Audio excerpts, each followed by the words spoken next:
Hello and welcome to Insomniac Histories. Imagine waking before dawn in a small mud brick dwelling on the edge of the desert. Your body aches from yesterday's labor, your hands are calloused and scarred, and you know that today will be just as hard as the day before. Outside, the air is still cool, but you can already feel the promise of the brutal heat to come. You eat a quick meal of bread and onions, drink some beer, thin and nutritious, and then you walk with thousands of other men toward the construction site. As the sun rises behind you, you see it. A massive structure of gleaming white limestone rising from the golden sand, already more than 300 feet tall and still growing. This is the Great Pyramid of Khufu, and you are one of the workers building it. This is not a tale of slaves driven by whips. That is a myth. You are a free Egyptian, working for your pharaoh, your god king, and through your labor, you are ensuring the eternal survival of Egypt itself. You are part of one of the most ambitious building projects in human history. A monument that will stand for more than 4,500 years, long after your civilization has fallen, long after your language has been forgotten. A testimony to human determination, engineering genius, and backbreaking labor. Tonight, we will step into the world of the pyramid builders. We will experience the daily life of the workers, from the quarrymen who cut the stone to the engineers who planned the construction, from the laborers who dragged the blocks to the craftsmen who created perfection. We will understand the organization, the technology, and the sheer human effort required to build a monument that contains more than 2 million stone blocks, some weighing more than 80 tons. This is a story of sweat and skill, of innovation and determination, of a civilization at the height of its power, creating something that was meant to last forever. And it did. But before we begin our labor on the plateau of Giza, please take a moment to like the video and subscribe. It's a simple and wonderful way to support the channel, and it means a great deal to me. I'm also always curious to know where in the world and at what time you're joining me tonight. So I'd really love to hear from you in the comments. And now, settle in. Let the noise of the modern world fade away, and let us travel back to a time of copper tools and limestone blocks, of pharaohs and foremen, and of ordinary men who built something extraordinary. Our story begins in Egypt during the 4th dynasty of the Old Kingdom, around 2550 BC. This is the age of the pyramid builders, when Egypt is unified, wealthy, and powerful. The Nile floods regularly, providing abundant harvests. There are no major external threats. The pharaoh's authority is absolute, and the Egyptian state has developed a level of organizational sophistication that allows it to mobilize resources on an unprecedented scale. The pharaoh is Khufu, whom the Greeks will later call Cheops. He is the son of Sneferu, who built no fewer than 3 major pyramids himself, learning through trial and error the techniques that will make Khufu's pyramid possible. Khufu is not just a king, he is a living god, the incarnation of Horus, the son of Ra, the sun god. When he dies, he will become Osiris, ruler of the underworld, and his Ka, his life force, will ascend to the sky to join the imperishable stars. But for this transformation to succeed, for Khufu to achieve eternal life, his body must be preserved and protected, and his spirit must have a dwelling place, a house of eternity. This is the purpose of the pyramid, to serve as a resurrection machine, a place where the king's mummy will be protected and where his car can rest and be sustained by offerings for all eternity. The location has been carefully chosen. The pyramid will be built at Giza, on the west bank of the Nile, about 8 miles south of modern Cairo. The west bank is appropriate because the sun sets in the west, and the west is associated with death and the afterlife. The site is on a plateau of limestone bedrock, elevated above the Nile floodplain, visible for miles in all directions. The bedrock itself is crucial. Building a pyramid requires a stable foundation, and the limestone plateau provides this. The bedrock is carefully surveyed and leveled. The pyramid must be oriented precisely to the cardinal directions, and ancient Egyptian engineers achieved this with remarkable accuracy. The Great Pyramid is aligned to true north with an error of less than 1/15 of a degree, a precision that still impresses modern engineers. How did they achieve this? We are not entirely certain, but they may have used astronomical observations, tracking the positions of stars or the sun's shadow at different times of day. They may have used a circular wall to observe a star as it rose and set, marking the points and then bisecting the angle to find true north. Whatever method they used, it worked. Let us imagine that you are a worker arriving at Giza in the early years of the pyramid's construction, around 2547 BC. You are a farmer from Middle Egypt, from a village in the Fayum region. For most of the year, you work your own land, growing wheat and barley, tending your small plot. But for 3 or 4 months each year, during the inundation season, when the Nile floods and agricultural work is impossible, you are required to perform corvée labor for the state. This is your obligation as a subject of Pharaoh, a form of taxation paid in labor rather than goods. You are not a slave. You will be fed, housed, and even paid a small wage. And this service is considered honorable, a way of ensuring Ma'at, the cosmic order, and supporting your God King. When your time of service was called, you said goodbye to your wife and children, gathered your few possessions, and traveled north to Giza with a group of men from your village. The journey took several days by boat on the Nile.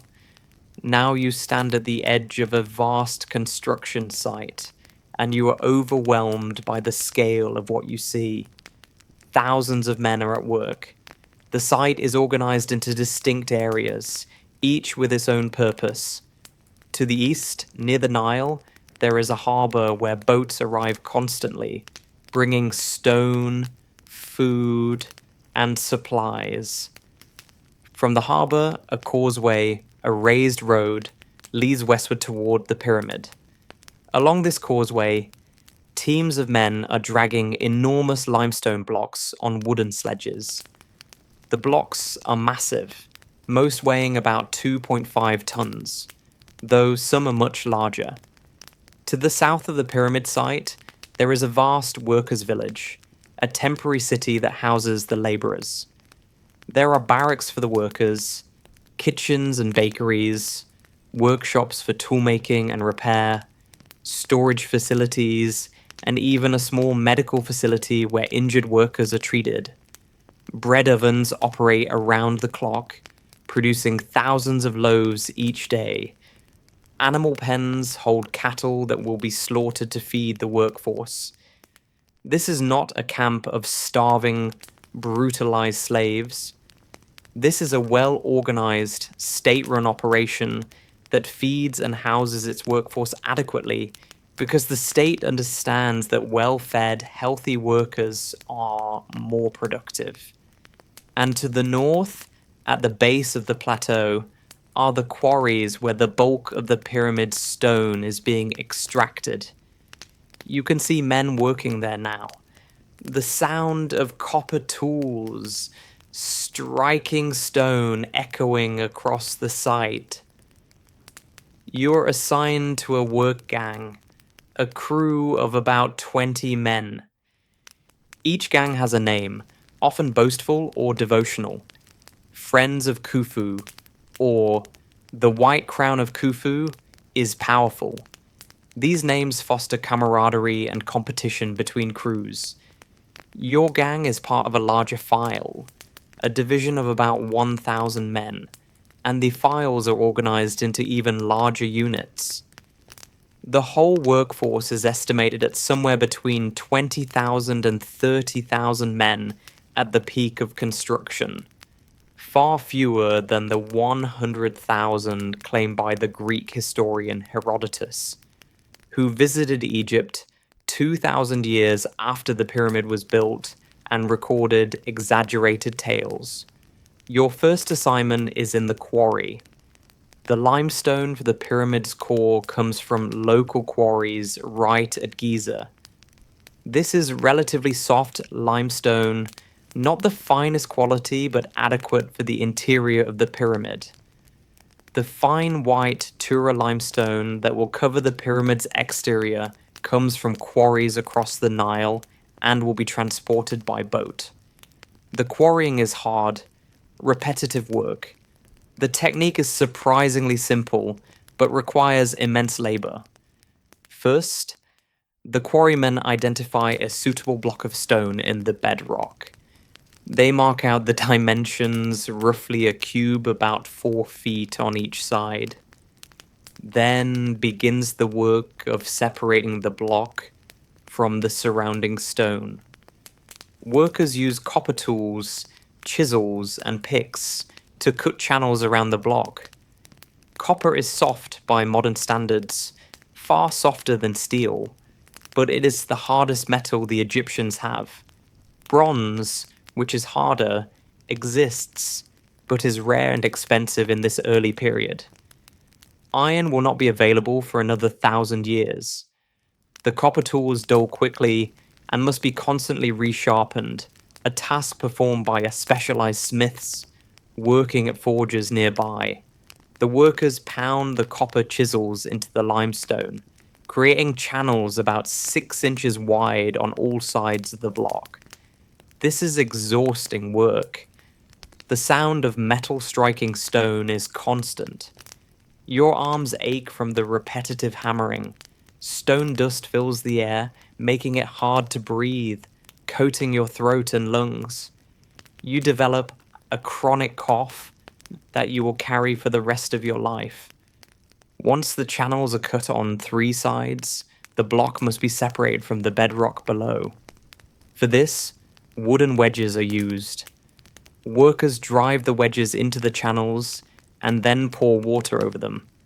The wood swells with moisture, creating enormous pressure that cracks the block free from the bedrock below.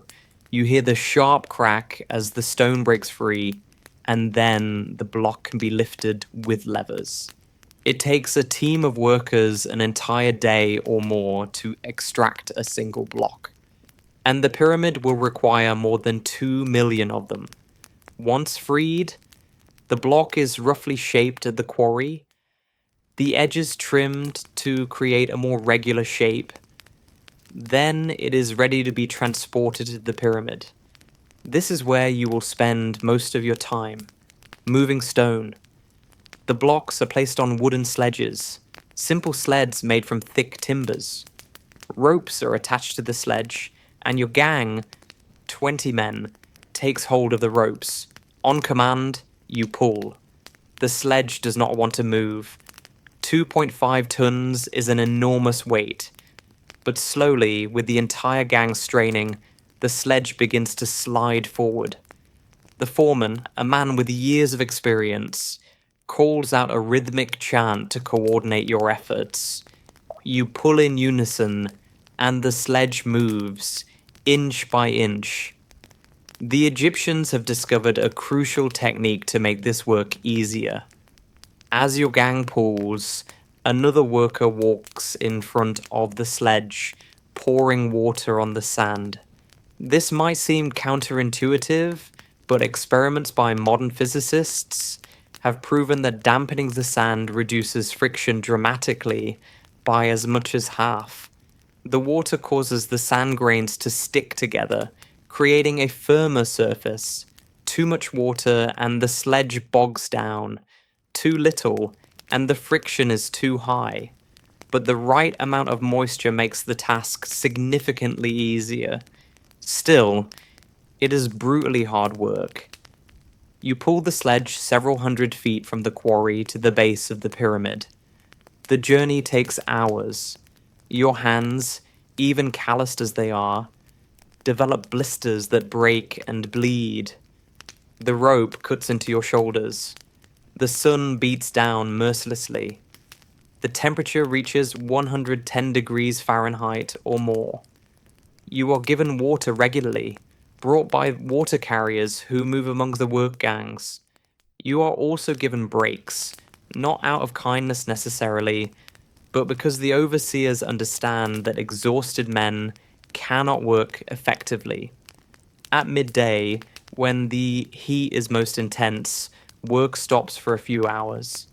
You rest in the shade of a makeshift shelter, eating bread, onions, and garlic, and drinking more of the thin beer that is a staple of the Egyptian diet.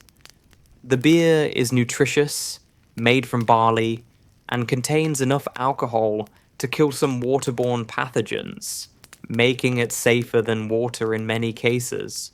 After the rest period, you return to work. Your gang has delivered its block to the base of the pyramid.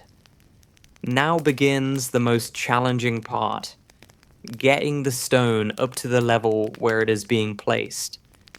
The pyramid is already more than 200 feet tall, and it is still rising.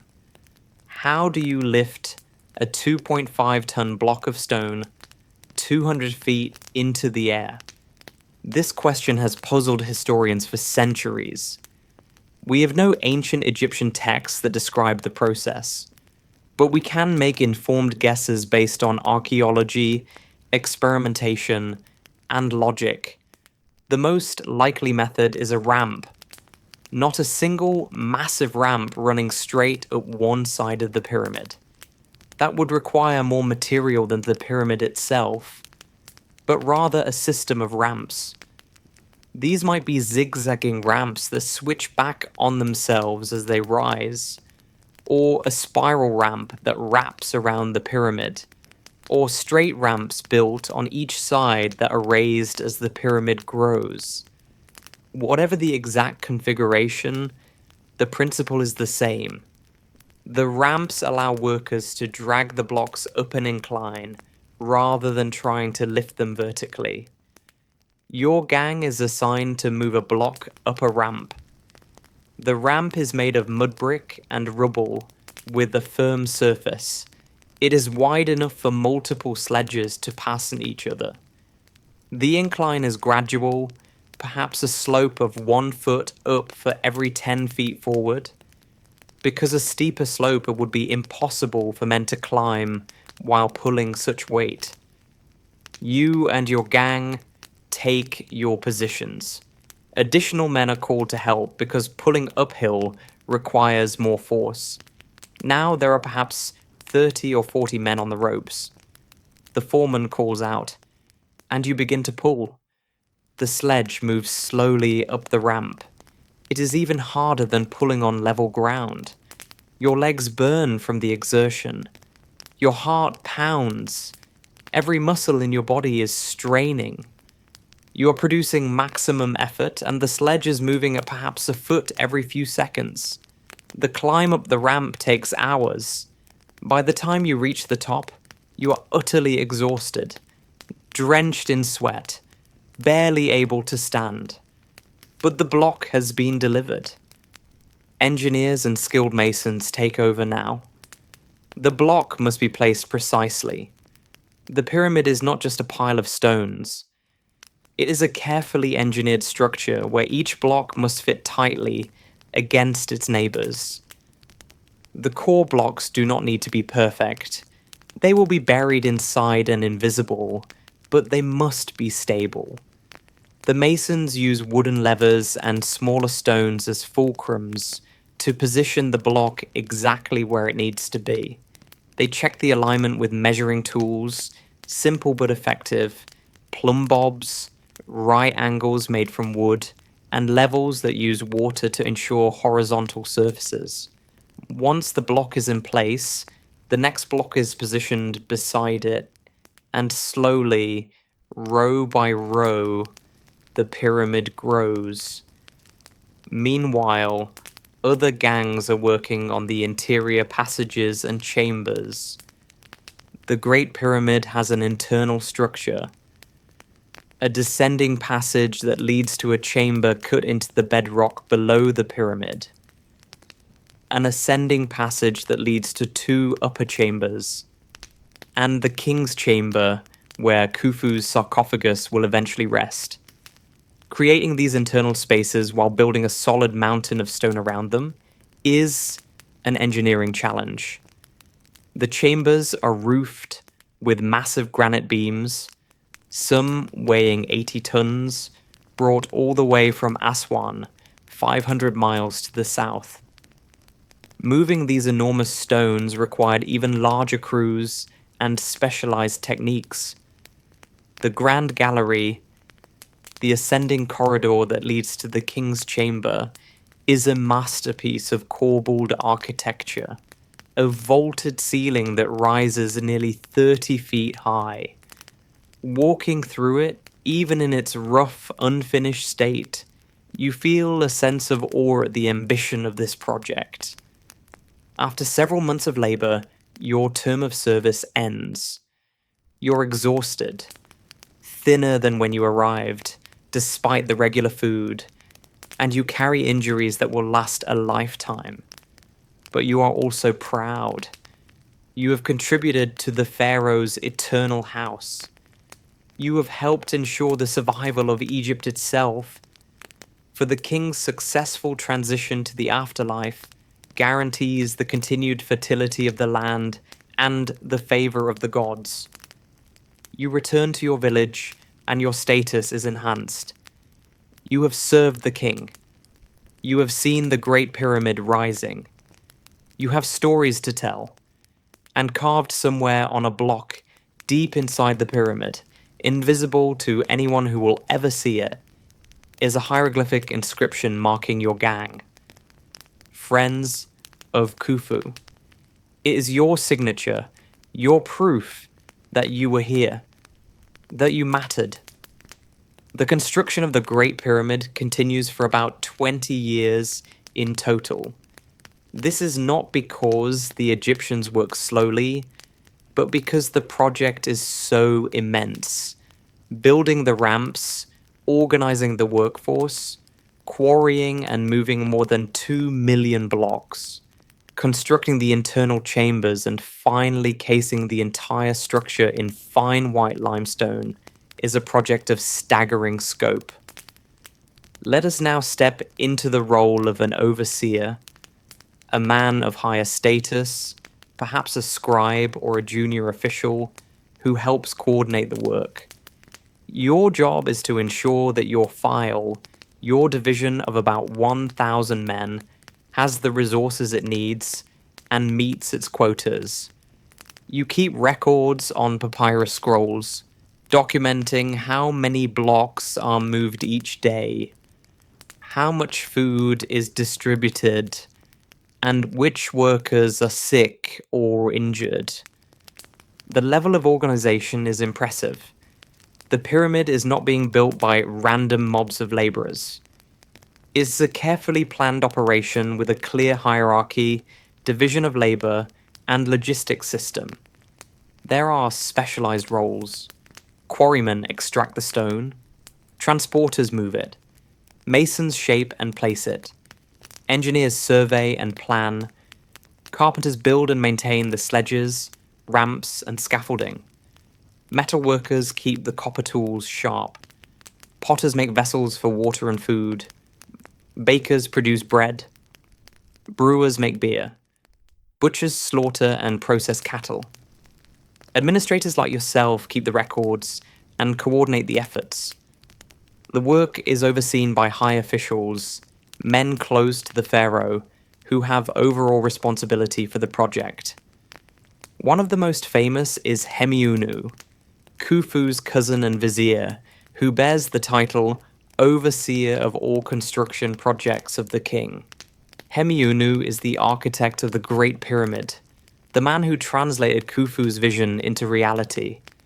His tomb, a large mastaba, still stands near the pyramid, a testament to the honor and status he gained from this project.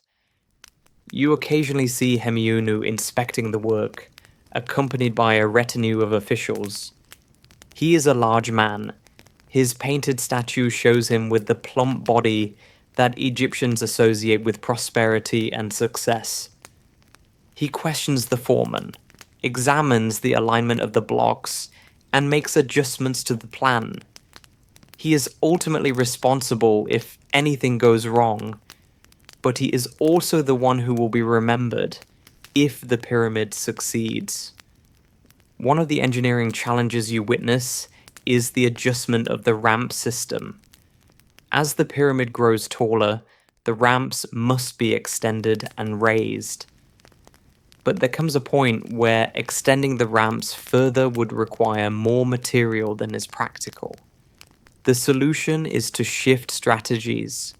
In the final stages of construction, when the pyramid is nearing its full height of 481 feet, smaller, more temporary ramps may be used, or blocks may be lifted using levers and cradles, a technique that requires more skilled labor but less infrastructure. You also witness the construction of the pyramidion, the capstone that will crown the pyramid. This is a special block, possibly covered in gold or electrum, an alloy of gold and silver, to catch the sun's rays and shine like a beacon. The placement of the pyramidion is a ceremonial moment, marking the completion of the structure. Though you will not live to see this final moment, you know it is coming. Once the pyramid reaches its full height, the final phase of construction begins, casing the entire structure in fine white Tura limestone. These casing stones are carefully cut to precise angles, so that the finished pyramid will have smooth, gleaming sides. The casing stones are transported from quarries across the Nile, cut and shaped by the finest masons, and then placed starting from the top and working downward. The fit is so precise that you cannot slip a knife blade between the blocks. When the sun strikes the finished pyramid, it glows brilliant white, visible for miles, a man-made mountain of light. The symbolism is profound. The pyramid's shape echoes the Benben stone, the primordial mound that emerged from the waters of chaos at the creation of the world.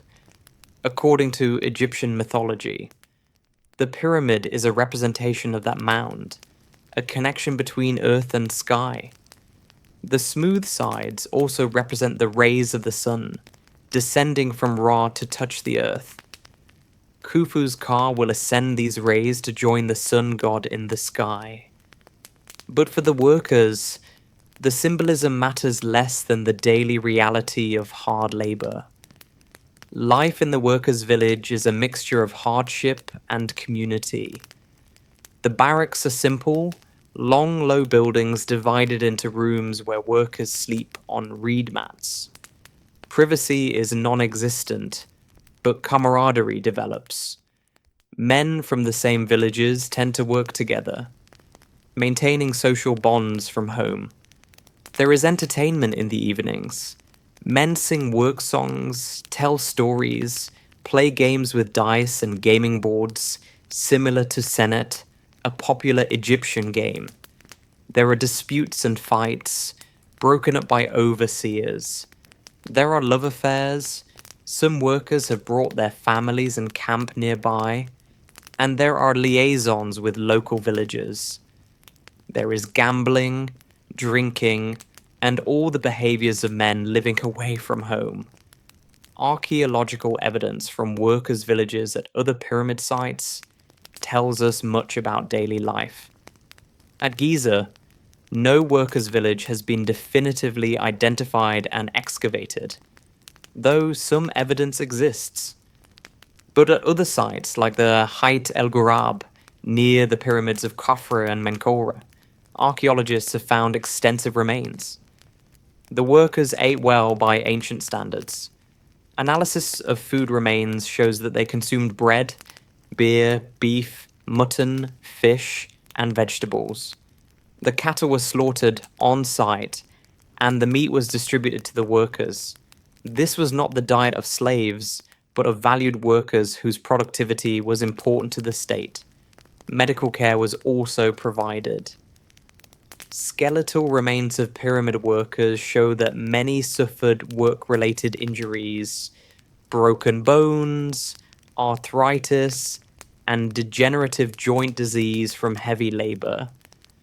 But many of these injuries had healed, evidence that the workers received medical treatment and time to recover. Broken bones were set and splintered. The Egyptians had a sophisticated understanding of medicine for their time, and they valued their workforce enough to treat injuries rather than simply discarding injured workers. Despite this relatively good treatment, the work was dangerous and life expectancy was short. Many workers died during construction. They were buried in cemeteries near the pyramid, their graves marked with simple mastaba tombs if they were higher status, or just simple pit burials for ordinary workers. But they were buried with honor, with grave goods and offerings, recognition that they had served the king. The discovery of these workers' cemeteries in the 1990s was crucial in debunking the myth of slave labor. These were not the graves of slaves. They were the graves of Egyptians who worked for their king, who were fed and housed and honored. The scale of resources required to build the Great Pyramid is staggering. Estimates suggest that feeding the workforce required thousands of loaves of bread per day, hundreds of cattle per month, and enormous quantities of beer. The grain to make this bread and beer had to come from somewhere, collected as taxes from farms throughout Egypt, and transported to Giza. The copper for the tools had to be imported from the Sinai Peninsula, where Egyptian mining operations extracted the ore. The fine limestone casing stones came from quarries at Tura, requiring a fleet of boats to transport them across the Nile. The granite for the internal chambers came from Aswan, 500 miles south, an expedition in itself. The logistics of organizing all this is as impressive as the engineering of the pyramid itself. The ancient Egyptian state had developed a bureaucracy capable of mobilizing and coordinating resources on a scale that few ancient civilizations could match. This was possible because of several factors. The productivity of Nile agriculture, which generated a surplus that could support non-agricultural workers. The centralized authority of the pharaoh, whose word was law. The religious belief that serving the king was serving the gods. And the development of writing, mathematics, and administrative techniques that allowed for record keeping and planning. When the Great Pyramid was finally completed, around 2530 BC, it stood as the tallest man-made structure in the world, a title it would hold for more than 3,800 years until the construction of medieval cathedrals. It was a wonder to the Egyptians themselves, who continued to marvel at it for millennia. But time takes its toll on even the greatest monuments. The smooth white casing stones that made the pyramid gleam were gradually stripped away over the centuries, used as building material for Cairo and other constructions. Earthquakes loosened blocks, treasure hunters and early archaeologists tunneled into the pyramid searching for valuables. What remains today is the stepped core of the pyramid, the underlying structure, impressive but no longer the smooth, gleaming marvel it once was. Yet, even in its diminished state, the Great Pyramid commands awe. It is a testament to what humans can achieve with determination, organization, and labor. It was built with copper tools, wooden sledges, and human muscle power. No machinery, no wheels for transport, no iron tools, and certainly no aliens or lost advanced technology. Just people. Tens of thousands of ordinary people working together year after year to build something extraordinary. The workers who built the Great Pyramid were not slaves toiling under the whip. They were Egyptians fulfilling their obligation to their god king, participating in the greatest project of their civilization. They were farmers and craftsmen, laborers and engineers. They were fed, housed, and even paid. Many were injured. Some died. But they were also honored, their names inscribed in hieroglyphs on blocks that would stand for millennia. Modern archaeology has given us a much more accurate picture of pyramid construction than the myths that persisted for centuries. We now know that the workforce was organized into gangs and files with a clear hierarchy. We know they used ramps to move the blocks upward, though the exact configuration of these ramps is still debated. We know they used copper tools, lubricated sledges, and immense human effort. We know they were not slaves, but citizens performing labor service. And we know that building the pyramids was possible because Egyptian civilization had reached a level of organization, engineering knowledge, and resource mobilization that was unprecedented in the ancient world. The Great Pyramid was not just a tomb, it was a statement. It declared that Egypt was powerful, that its pharaoh was divine, and that Egyptian civilization could achieve the impossible. It was a symbol that endured, becoming one of the 7 wonders of the ancient world, the only wonder still standing today. For the workers who built it, the pyramid represented something else. It was years of backbreaking labor, of sweat and pain, of friends made and lost, of pride in serving their king. It was the achievement of their lifetime, something they could point to and say, I built that. I was part of something greater than myself. When you stand before the Great Pyramid today, it is easy to see it as simply a monument, an ancient structure that tourists photograph. But if you look closer, if you think about what it represents, you see something more. You see the labor of tens of thousands of individuals, each pulling ropes, moving blocks, cutting stone, and contributing their small part to something vast. You see the ingenuity of engineers who solved problems that still challenge us today. You see the organizational capacity of a state that could coordinate this massive undertaking. And you see the human desire to create something that will last, to leave a mark on the world that will endure long after we are gone. The workers who built the Great Pyramid achieved that goal. More than 4,500 years later, their work still stands. Their names, carved in hieroglyphs on hidden blocks, are still there, waiting to be discovered. And their achievement still inspires awe in everyone who sees it. They built something that was meant to last forever. And in a very real sense, they succeeded. And so our labor on the Giza Plateau comes to a close. We have quarried stone, dragged blocks, and witnessed the rise of one of humanity's greatest achievements.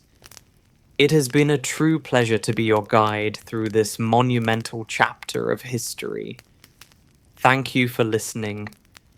Until our next journey into the past, I wish you a calm and peaceful night.